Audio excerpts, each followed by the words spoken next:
আসসালামু আলাইকুম বন্ধুরা, সবাই কেমন আছেন? আশা করি সবাই ভালো আছেন।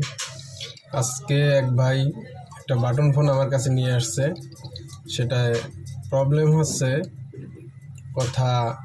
কাস্টমারের কথা অনুযায়ী সে কথা বলে কিন্তু কেউ শুনে না।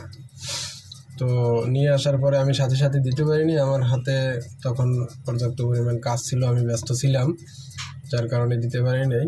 সে বলছে আচ্ছা আমি ব্যস্ত আছি, আমি রেখে গেলাম, বিকেলে নেব। ওকে ফাইন, আমি ফোনটা রেখে দিলাম। রেখে দেওয়ার পরে আমি যখন ফ্রি হই তখন ফোনটা তুলে কাস্টমার যেহেতু বলছে সে কথা বললে কেউ শোনে না, তো কথা যায় সাধারণত মাউথ স্পিকার দিয়ে। তো আমি এই ফোনটার এই মাউথ স্পিকারটা নতুন লাগাইলাম। নতুন লাগানোর পরে ফিটিং দিলাম, দিয়ে কথা বলে দেখলাম কথা ঠিকই যায়, কিন্তু এখান থেকে কথা শোনা যায় না। অতএব সমস্যা এই স্পিকারটায়, বড়টায়।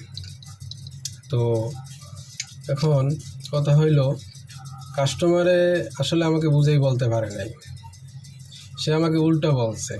তার কথা অনুযায়ী আমি এটা চেঞ্জ করলাম। এখানে রেবনের গোড়ার থেকে পজিটিভ লাইনটা ছেঁড়া। তো এইটা যদি আমি এখানে লাইন টাইনে না দিই, তাহলে আমি স্পিকার যদি 100 বার পাল্টাই তাও কাজ হবে না, কারণ স্পিকারও ভালো আছে। এখানে এই আমি যদি আপনাদেরকে একটু দেখাই জুম করে, এখান থেকে পজিটিভ লাইনটা একটু ছেঁড়া আছে, যার কারণে এখানে বিপ দিচ্ছিল না। আমি যখন মাল্টিমিটার থেকে মাপ দিই, মাল্টিমিটার থেকে যখন মাপি তখন বিপ দিচ্ছিল না।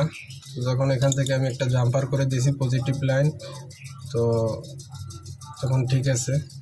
তো চিন্তা করলাম আপনাদের কাছে বিষয়টা শেয়ার করি, কারণ আপনারা যখনই ফোন নিয়ে আসবেন তখন সঠিকভাবে বুঝিয়ে বলবেন টেকনিশিয়ানদেরকে, যাতে আপনি যার কাছেই যান, তাহলে আমাদের কাছে সমস্যাটা দ্রুত শনাক্ত করতে আর কি আমরা সক্ষম হই, বা তাড়াতাড়ি ফোনটা ঠিক করতেও সক্ষম হই। আর আপনারা যদি এভাবে উল্টাপাল্টা বলেন তাহলে তো আমরা হয়রানি হই। কথা আপনি শুনতে পান না, অথচ আপনি এসে বললেন যে আমি শুনতে পাই, ওইখানে শুনতে পাই না। যদি উল্টাপাল্টা বলেন তাহলে তো আমাদের কাছে এটা একটু ক্রিটিক্যাল হয়ে দাঁড়ায়, একটু হয়রানি হয়। সমস্যা সমাধান ঠিকই হয়, কিন্তু আমাদের পক্ষে একটু ঝামেলা হয়ে যায়। তো সবাই ভালো থাকবেন। আসসালামু আলাইকুম।